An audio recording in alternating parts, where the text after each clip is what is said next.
आप सभी का स्वागत है अपना प्यारा YouTube चैनल मिस्टर स्टोरी 1 में पिशाचिनी का श्राप, एक डरावनी कहानी। उत्तराखंड के ऊंचे पहाड़ों में बसा था एक छोटा सा गांव नागधार। चारों ओर घने जंगल और बीच में कुछ मिट्टी के घर।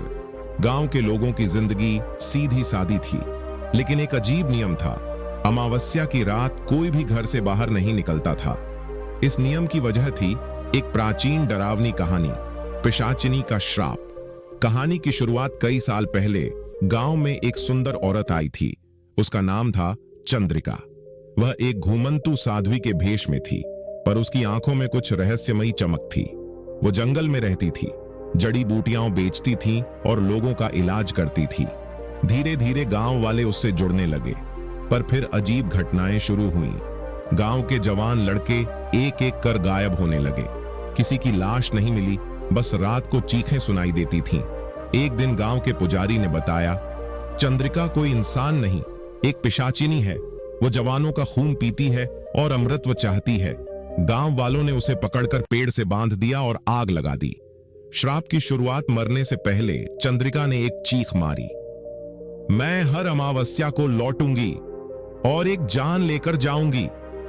उस दिन से हर अमावस्या को कोई ना कोई गायब हो जाता था। किसी की हड्डियां मिलती थीं, किसी के कपड़े। डर के मारे लोग उस रात बाहर नहीं निकलते।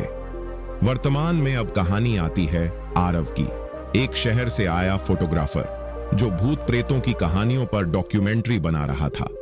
उसे पिशाचिनी का श्राप की बात सुनकर मजाक लगा। उसने सोचा, ऐसी बातें बस डर फैलाने के लिए होती हैं। उसने गांव वालों से बात की, लेकिन सब चुप थे। उसने अमावस्या की रात बाहर रुकने का फैसला किया। कैमरा सेट किया, टॉर्च ली और उसी पेड़ के पास जा बैठा जहां चंद्रिका को जलाया गया था। अमावस्या की रात के 12 बजे जंगल में ठंडी हवा चलने लगी। अचानक एक औरत की धीमी हंसी सुनाई दी, बहुत दूर से, पर बहुत साफ। कैमरे का लाइट झपकने लगा और टॉर्च भी बंद हो गई। आरव उठा और इधर उधर देखने लगा। फिर उसे एक सफेद साड़ी में औरत दिखी। उसका चेहरा धुंधला, बाल बिखरे हुए। वो हवा में तैरती हुई उसकी ओर बढ़ रही थी। तू आग देखना चाहता था ना? देख, उसकी आवाज गूंजने लगी। पेड़ अचानक जल उठा, जैसे किसी ने फिर आग लगा दी हो। आरव चीखते हुए भागा, पर हर रास्ता वापस उसी पेड़ पर आ रहा था। औरत अब उसके बिल्कुल पास थी। उसकी आंखों से खून टपक रहा था। अब तू मेरी अगली बलि बनेगा। अगली सुबह गांव वाले पेड़ के पास पहुंचे। कैमरा वहीं पड़ा था, टॉर्च टूटी हुई थी, लेकिन आरव का कोई नाम निशान नहीं था।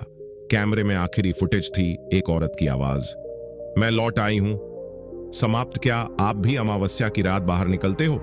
शायद चंद्रिका तुम्हारा इंतजार कर